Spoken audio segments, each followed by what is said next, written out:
ಎಲ್ರಿಗೂ ನಮಸ್ಕಾರ. ಕಲೆಗೆ ಕಲಾವಿದರಿಗೆ ಸಾವಿಲ್ಲ ಅಂತಾರೆ, ಅದು 100% ಸತ್ಯ. ಯಾಕಂದ್ರೆ ಒಬ್ಬ ಕಲಾವಿದ ಅವನ ಜೀವಮಾನದಲ್ಲಿ ರಂಜಿಸ್ತಾ ಅಥವಾ ಪ್ರತಿ ಪ್ರೇಕ್ಷಕರಿಗೂ ಅವನ ಸಿನಿಮಾ ಮುಖಾಂತರ ಅಥವಾ ಅವನ ಬದುಕಿನ ನಡೆ ನುಡಿ ಮುಖಾಂತರ ಸಾಕಷ್ಟು ಜನಕ್ಕೆ ಸ್ಫೂರ್ತಿಯಾಗಿ ಅವರ ಜೀವನಗಳನ್ನ ಮೇಲ್ಮಟ್ಟಕ್ಕೆ ತಗೊಂಡು ಹೋಗೋದಕ್ಕೆ ತುಂಬಾ ಕೊಡುಗೆ ಕೊಟ್ಟಿರ್ತಾರೆ. ಆ ಕಲಾವಿದನ್ನ ಅತ್ಯಂತ ಪ್ರೀತಿಯಿಂದ ಅವ್ರ ಹೃದಯದಲ್ಲಿ ಇಟ್ಕೊಂಡು ಪ್ರತಿ ಒಂದು ನಿಮಿಷನೂ ಅವ್ರ ಬಗ್ಗೆ ಒಳ್ಳೇದನ್ನು ಬಯಸ್ತಾ ಅಭಿಮಾನಿಗಳು ಅವ್ರನ್ನ ಬೆಳೆಸ್ತಾ ಇರ್ತಾರೆ, ಹರಿಸ್ತಾ ಇರ್ತಾರೆ. ಬಟ್ ವಿಶೇಷ ಅಂದ್ರೆ ವಿಷ್ಣು ಸರ್ ಅವರ ಅಭಿಮಾನಿಗಳು ಅವರು ಕಾಲರಾದ ಮೇಲೂ ಕೂಡ ಅವ್ರ ಬಗ್ಗೆ ಇಟ್ಕೊಂಡಿರೋ ಪ್ರೀತಿ ಇದೆಯಲ್ಲ, ಅದು ನಿಜವಾಗ್ಲೂ ಒಂದು ದೊಡ್ಡ ಎಕ್ಸಾಂಪಲ್ ಎಲ್ಲ ಕಲಾವಿದರಿಗೂ. ನಮ್ಮಂತ ಕಲಾವಿದರಿಗಂತೂ ದೊಡ್ಡ ಸ್ಫೂರ್ತಿ ಆಗುತ್ತೆ. ಅಷ್ಟೊಂದು ಅಭಿಮಾನ ಇಟ್ಕೊಂಡು ಅವ್ರು ಇಲ್ಲ ಅನ್ನೋ ದಿನದಲ್ಲೂ ಅವ್ರು ಇಲ್ಲೇ ನಮ್ಮ ಜೊತೆ ಇದ್ದಾರೆ ಅನ್ನೋ ಮಟ್ಟಿಗೆ ಅವ್ರನ್ನ ಪ್ರೀತಿಸ್ತಾ ಇರೋದು, ಅವ್ರನ್ನ ಗೌರವಿಸ್ತಾ ಇರೋದು ಹಂತವಾಗಿ ನಾವು ನೋಡ್ತಾ ಬರ್ತಾ ಇದೀವಿ.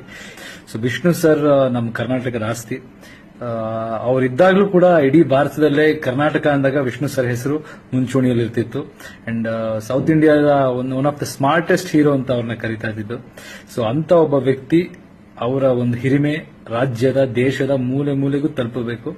ಸೊ ಯಾರಿಲ್ಲ ಅಂದ್ರೂ ಅಭಿಮಾನಿಗಳು ಆ ಕೆಲಸ ಮಾಡ್ತಾರೆ, ಅಭಿಮಾನಿಗಳು ಅದನ್ನ ಮಾಡ್ತಾ ಇದ್ದೀರಾ. ವಿಷ್ಣು ಸರ್ ಬಗ್ಗೆ ಹೇಳ್ಬೇಕಂದ್ರೆ ನನಗೆ ಫಸ್ಟ್ ಟೈಮ್ ನಾನು ಕಲಾವಿದರ ಸಂಘಕ್ಕೆ ಹೋಗಿದ್ದಾಗ ನನ್ನ ನೋಡಿ ದೂರದಿಂದನೇ ಕರೆದು ಮಾತಾಡಿಸಿದ್ರು. ಕರೆದು ರಾಕಿ ಸಿನಿಮಾ ನೋಡಿದೆ, ಹಾಡು ನೋಡಿದೆ, ಬಡಿಯಾ ಅಂತ ತುಂಬಾ ಖುಷಿಯಿಂದ ಅವ್ರು ಹೇಳಿದ್ರು. ನನಗಿವತ್ತು ಅದಿನ್ನೂ ಕಣ್ಣಲ್ಲಿ ಕಡ್ದಾಗಿದೆ. ಅವರ ಒಂದು ಸ್ಫೂರ್ತಿ ಅಥವಾ ಅವ್ರ ಇದರಲ್ಲಿ ನಾನು ಸಾಕಷ್ಟು ಇದು ಮಾಡಿದ್ದೀನಿ. ಮಿಸ್ಟರ್ ಅಂಡ್ ಮಿಸಸ್ ರಾಮಾಚಾರಿ ಅವರಿಗೆ ಡೆಡಿಕೇಟ್ ಮಾಡಿದಂತ ಸಿನಿಮಾ. ಆ ಸಿನಿಮಾದಲ್ಲಿ ನಾನು ನಿಮ್ಮಂತೆ ಅವರ ಒಬ್ಬ ಅಭಿಮಾನಿಯಾಗಿ ಅಭಿನಯಿಸಿದ್ದೆ. ಅವರ ಆಶೀರ್ವಾದದಿಂದ ನನ್ನ ಚಿತ್ರ ರಾಜ್ಯಾದ್ಯಂತ ತುಂಬಾ ದೊಡ್ಡ ಮಟ್ಟಕ್ಕೆ ಹೋಗಿತ್ತು.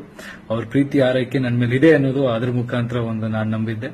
ಕಲೆಗೆ ಕಲಾವಿದರಿಗೆ ಸಾವಿಲ್ಲ ಅಂತಾರೆ, ಅದು 100% ಸತ್ಯ.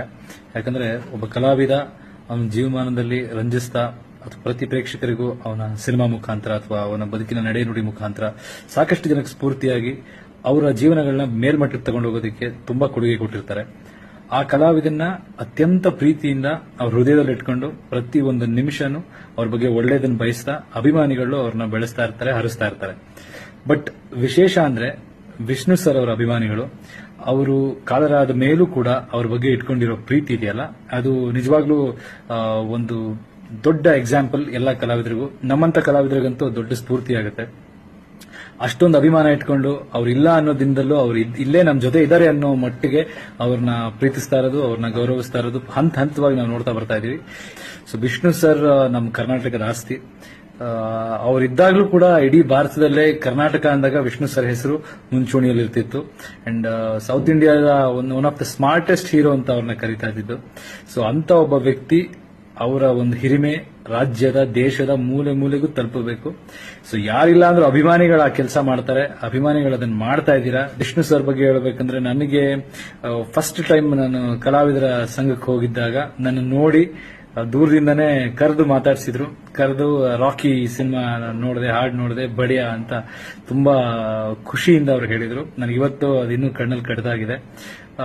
ಅವರ ಒಂದು ಸ್ಫೂರ್ತಿ ಅಥವಾ ಅವ್ರ ಇದರಲ್ಲಿ ನಾನು ಸಾಕಷ್ಟು ಇದು ಮಾಡಿದ್ದೀನಿ. ಮಿಸ್ಟರ್ ಅಂಡ್ ಮಿಸಸ್ ರಾಮಾಚಾರಿ ಅವರಿಗೆ ಡೆಡಿಕೇಟ್ ಮಾಡಿದಂತ ಸಿನಿಮಾ. ಆ ಸಿನಿಮಾದಲ್ಲಿ ನಾನು ನಿಮ್ಮಂತೆ ಅವರ ಒಬ್ಬ ಅಭಿಮಾನಿಯಾಗಿ ಅಭಿನಯಿಸಿದ್ದೆ. ಅವರ ಆಶೀರ್ವಾದದಿಂದ ನನ್ನ ಚಿತ್ರ ರಾಜ್ಯಾದ್ಯಂತ ತುಂಬಾ ದೊಡ್ಡ ಮಟ್ಟಕ್ಕೆ ಹೋಗಿತ್ತು. ಅವ್ರ ಪ್ರೀತಿ ಆರೈಕೆ ನನ್ನ ಮೇಲೆ ಇದೆ ಅನ್ನೋದು ಅದ್ರ ಮುಖಾಂತರ